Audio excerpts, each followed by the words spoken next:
Shalom saudara-saudara. Saudara-saudara, jumpa lagi bersama saya, YouTuber Kristen kesayangan kalian, para pecinta Alkitab dan musuh bebuyutan kalian, para pecinta pester-pester dan orang-orang tukang mimpi, tukang penglihatan, tukang nubuat palsu. Di video kali ini saya akan memperlihatkan kepada kalian suatu closing statement dari seorang pendeta bernama David Powson, yang mana bagi saya cuplikan videonya ini sangat penting untuk kita dengarkan demi kembali membangkitkan semangat yang benar dalam kita bergereja. Saya katakan semangat yang benar karena hari ini banyak gereja terlihat memiliki semangat, tapi bukan semangat gerejawi, melainkan semangat duniawi yang dikira atau di-framing sebagai semangat gerejawi. Untuk lebih jelasnya, mari kita simak dulu cuplikannya. Tapi sebelumnya, jangan lupa subscribe ya. Channel ini akan menyediakan konten-konten seputar kekristenan yang saya percaya akan bermanfaat bagi keimanan saudara-saudara sekalian. Mari simak videonya. Peperangan terbesar kita saat ini adalah melindungi Injil yang sesungguhnya, kebenaran Injil, agar tidak dipolitisasi, difeminisasi, dikait-kaitkan, dan disinkronisasi. Semua ini terjadi di gereja di negara kita. Seperti Timotius, kita tidak boleh ragu-ragu. Kita harus menghadapi serangan-serangan terhadap kebenaran Injil ini. Kita harus berjuang mempertahankan iman yang telah disampaikan ke orang-orang kudus. Ini adalah peperangan yang menyedihkan. Tanyakanlah ke istri saya. Peperangan terbesar kami adalah di dalam gereja.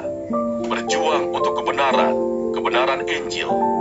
Saat kami membutuhkan seluruh energi untuk berjuang demi keselamatan dunia yang hilang. Namun kita harus berjuang di dalam gereja demi kebenaran Injil. Karena jika tidak, gereja tidak akan mampu menyelamatkan dunia jika kita kehilangan kebenaran yang memerdekakan manusia itu. Itulah kesimpulan akhir saya dari surat-surat ini.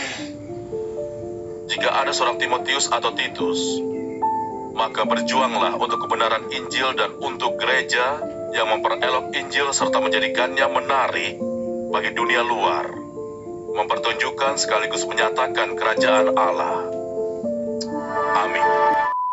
Nah, saudara-saudara, itulah videonya. Ketika saya mendengar cuplikan itu, saya mengingat ayat di Alkitab dalam Roma pertama ayat 16. Sebab aku mempunyai keyakinan yang kokoh dalam Injil, karena Injil adalah kekuatan Allah yang menyelamatkan setiap orang yang percaya, pertama-tama orang Yahudi tetapi juga orang Yunani. Saudara-saudara, Injil adalah kekuatan Allah, bukan gereja atau pendeta atau manusia berdosa manapun, tapi Injil yang adalah kekuatan Allah.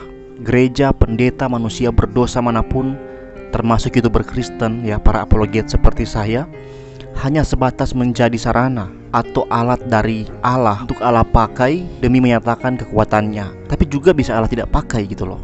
Dan sekarang ini banyak gereja, banyak pendeta, banyak orang Kristen itu nggak mau menjadi sarana kekuatan Allah. Malah sebaliknya, mereka lebih suka menjadi sarana dari kekuatan iblis yang selalu berusaha menjauhkan manusia dari Allah. Makanya sebenarnya ada hal yang saya kurang sepakat dengan cuplikan tadi ya sebenarnya. Secara pribadi, bagi saya kurang tepat kalau dikatakan Injil dipolitisasi atau difeminisasi seperti yang dikatakan tadi. Injil, kabar baik tentang Yesus Kristus yang adalah juru selamat, takkan pernah bisa diperalat oleh iblis untuk menyesatkan, tidak. Injil palsu, iya. Tapi kalau Injil yang asli, itu gak akan pernah bisa diperalat oleh manusia ataupun oleh iblis. Tapi manusia atau gereja masih mungkin diperalat oleh iblis untuk menyesatkan dengan cara menjadikan gereja, pendeta, dan orang Kristen sebagai alat iblis. Ketika gereja bersanding dengan pemerintah untuk mempertahankan kekuasaan, apakah Injil diperalat? Tidak. Yang diperalat adalah gereja. Ketika seorang pendeta menggunakan Alkitab untuk membenarkan suatu praktik yang menyimpang dalam gereja, apakah itu berarti firman Tuhan atau Injil diperalat? Tidak. Jelas yang diperalat adalah pendeta itu sebagai hamba iblis. Injil dapat melampaui akal busuk manusia.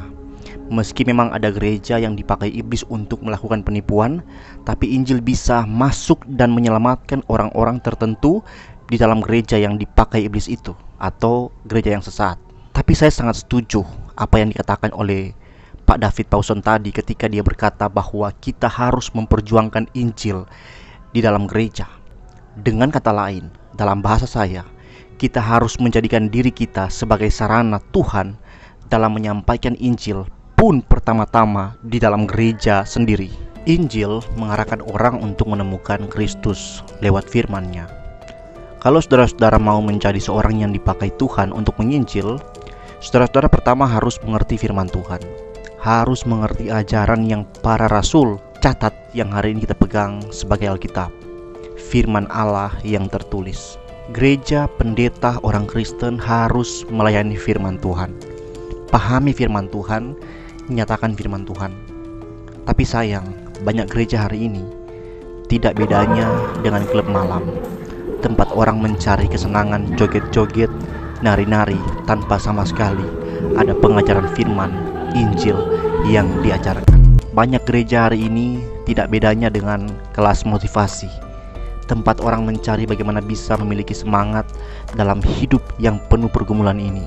Banyak gereja hari ini tidak bedanya dengan panggung stand up komedi, menjadi tempat orang menghibur diri dengan tawa dalam beberapa menit saja. Banyak gereja hari ini tidak bedanya dengan sekretariat partai politik, di mana para politisi dan iblis-iblis pecinta uang dan jabatan menyusun strategi bagaimana untuk tetap mempertahankan kekuasaan. Banyak pendeta hari ini tidak bedanya dengan dukun sakti, menjadi tempat orang mencari rezeki dan kesembuhan dari penyakit. Banyak gereja hari ini tidak bedanya dengan usaha investasi. Pendeta menjanjikan uang dilipat gandakan jika diletakkan di dalam kotak persembahan dia. Banyak gereja hari ini tidak bedanya dengan pusat ramalan hidup. Pendeta meramal dan orang datang untuk diramal. Banyak gereja hari ini menjadi kumpulan para sosialita yang suka memberi bantuan di mana-mana, beri makan perut yang lapar, mengobati tubuh yang sakit, untuk diperlihatkan bahwa gereja ini melayani, tapi mereka melayani diri mereka sendiri. Karena setelah gereja memberi makan perut yang lapar, mengobati tubuh yang sakit, gereja itu membiarkan orang-orang itu tetap mati di dalam dosa-dosanya, karena gereja itu tidak pernah lagi mengabarkan Injil kepada jiwa yang lapar dan haus akan kebenaran. Tidak pernah lagi mengabarkan Injil kepada jiwa yang bukan hanya sakit dan sekarat, tapi mati di dalam dosa-dosanya yang hanya bisa dibangkitkan oleh Injil Kristus. Saudara-saudara, kita orang Kristen, kita para pendeta, para penatua, diaken, komisi, dan kita para aktivis gereja, mari jadikan diri kita, gereja kita, handphone kita, pekerjaan kita, uang kita, semuanya dari hidup kita sebagai sarana untuk mengabarkan Injil. Nyatakan bahwa jika orang tidak percaya dan mengakui Yesus serta dibaptis dalam nama Bapa, Anak dan Roh Kudus dan bersekutu demi menikmati pengajaran untuk menjadi murid Dia yang agung itu, orang itu tidak akan pernah menikmati kerajaan Allah. Mari saudara-saudara, lepaskan ego kita, rendahkan hati kita di hadapan Allah, kembalikan gerejanya ke dalam misi utamanya, kembalikan gerejanya kepada fungsinya, kembalikan gerejanya kepada tangannya. Jangan rampas nama gereja dari tangannya untuk kita pakai menjadi tempat kita menikmati kesenangan hidup. Jangan, saudara-saudara. Tidak ada gagang pada salib. Salib harus dipikul. Gereja bukan tempat bersenang-senang. Gereja adalah tempat pelatihan militer rohani untuk menjadi prajurit Kristus dalam peperangan dengan dunia dengan kekuatan Allah, yaitu Injil. Kembalikan gerejanya ke tangannya, dan mari kita sebagai gereja menyangkal diri, memikul penderitaan yang sama dengan Yesus, mengikut Dia, mengabarkan Injil sampai akhir hayat hidup kita. Kiranya video ini memberkati kita sekalian. Shalom, sampai jumpa di video selanjutnya.